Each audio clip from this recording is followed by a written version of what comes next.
ではここから中小級クラスの様子を見ていきます。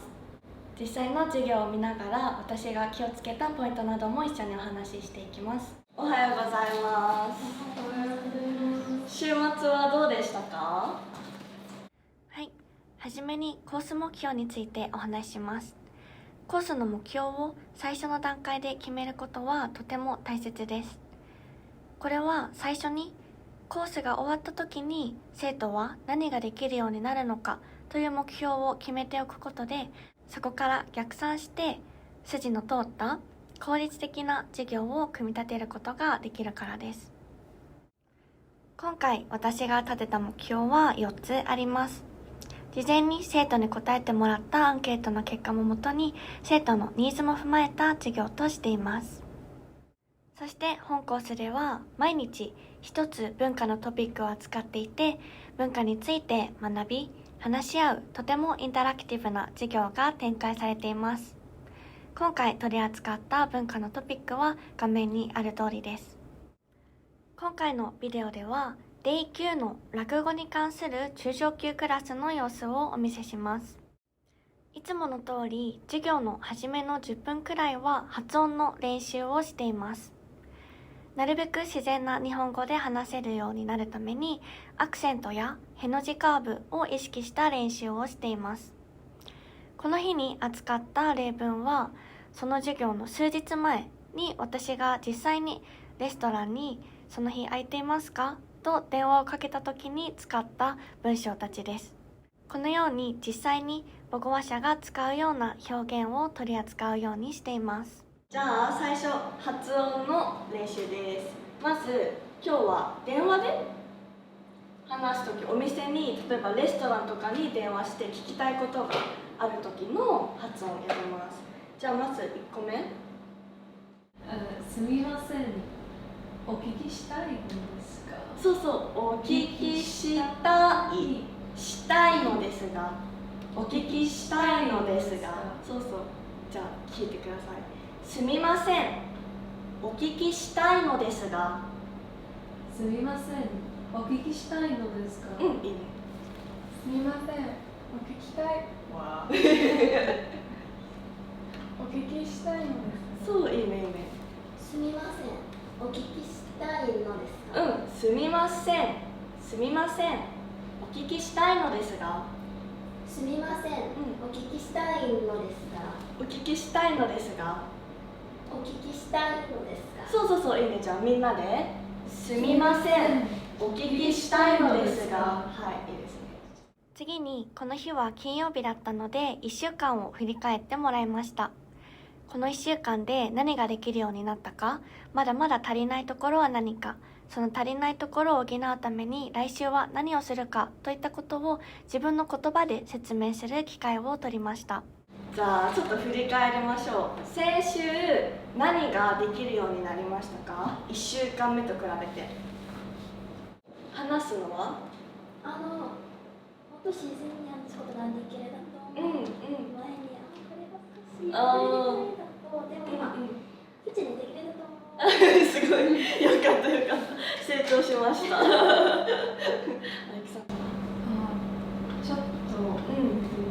ちょっと自然に話せるようにして、聞き取ることもちょっと上手にちょっとずつ、まだできないこと、できるようになりたいことある？文法大丈夫けど、もっとこの文法を、もっと早く覚える？早く出てくる？ようになりたい。そうだね。話すときにすぐ話さなきゃいけないから文法がすぐ出てこないことは分かる。私も英語でそうじゃあそのためにどうしたらいいと思う？今週の目標何にする？私は大学の文法の授業を練習して、授業の時、私たちの授業の時、文法のフォーム使わなければならない。習った文法を実際にここの授業で使ってみたい。いいですね。意識しながら授業を受けてみて、また振り返ることにしましょう。そして授業の本題に入ります。この日は落語まんじゅう怖いを扱うのですが、最初にビデオを全部見せてしまうのではなくって、生徒のワクワク度を高める1ステップを踏んでからにしました。じゃあみんなにちょっと簡単な質問。皆さんが怖いもの何ですか？たくさんある？なんで怖い？教えて。じゃあちょっと2人で話してみて。何が怖いものある？はい、どうですか？じゃあ何話したか教えてください。一番怖いものがないけど、irrational？ 怖くなるに理由がないけど、続けて。けど、まだ怖くない。難しいかも。言い換えられる？どんな時にこうなったら怖い？理由がない。怖く感じる理由がない。けど、怖い。何が？深い。深い海？深い海が怖い。例えば電話かけるの怖い人。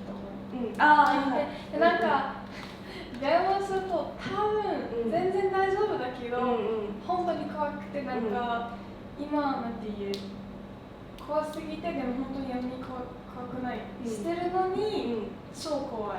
深い海が理由もなく怖い。理由もなく何かが怖い。まずはみんなに怖いものを聞いてからビデオの前半を見せました。じゃあこの人たちは何が怖いかな？そこでビデオをストップして、そこまでどのようなお話だったか、この後どんな展開になっていくと思うかという質問をしました。その後にビデオの後半を見せてお話の答え合わせをしました。ここまでどんなお話だった？彼らは、自分の怖いものに話して、一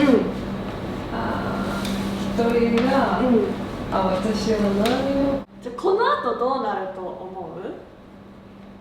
彼が説明する。なんで怖いのか説明する。なんか30したりあるか、正直実はまんじゅう怖くないけど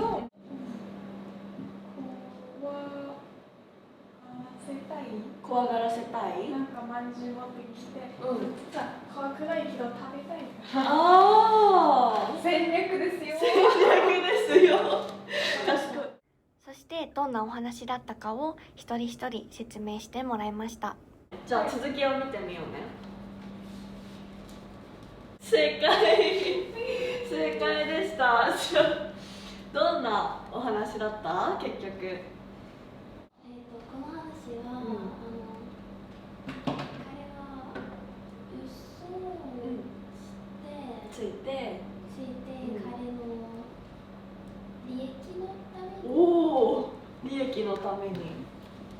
そう、自分の利益のために彼を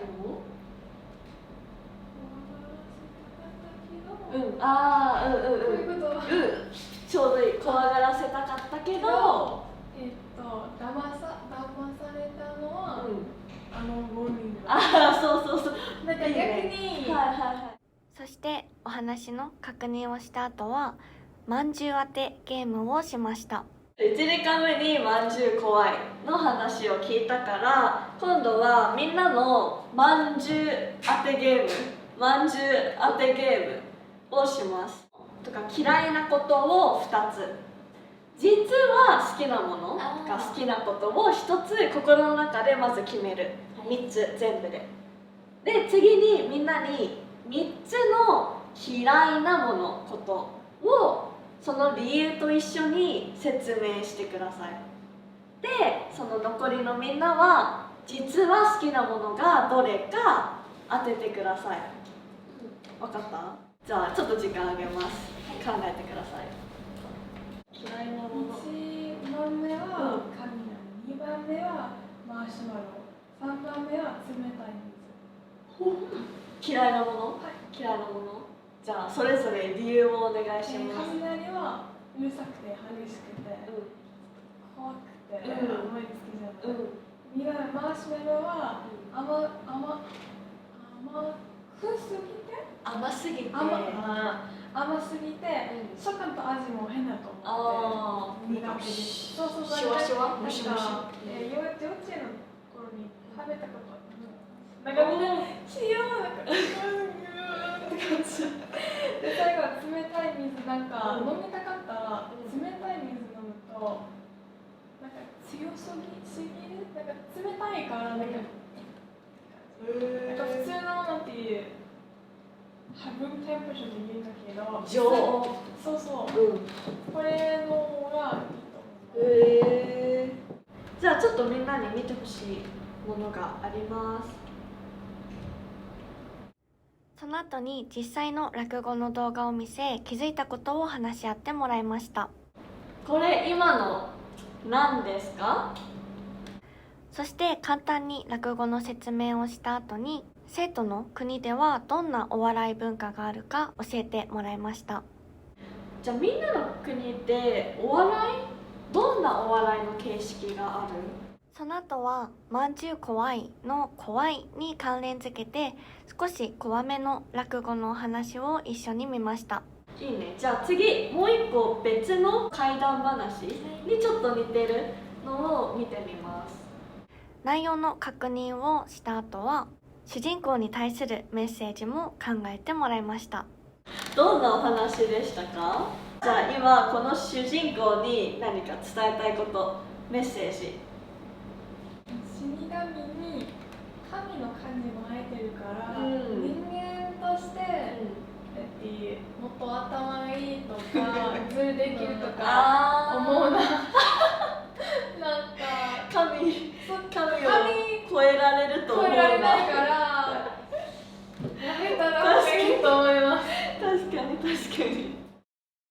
そして日本のいろいろな妖怪を紹介したり、生徒の国のいろいろな怖い話やお化けに関するお話を聞いた後は、生徒オリジナルの妖怪を考えてもらって、そのストーリーをみんなにシェアしてもらいました。生徒は各々工夫を凝らしたお化け、妖怪を紹介してくれて、とても盛り上がる活動となりました。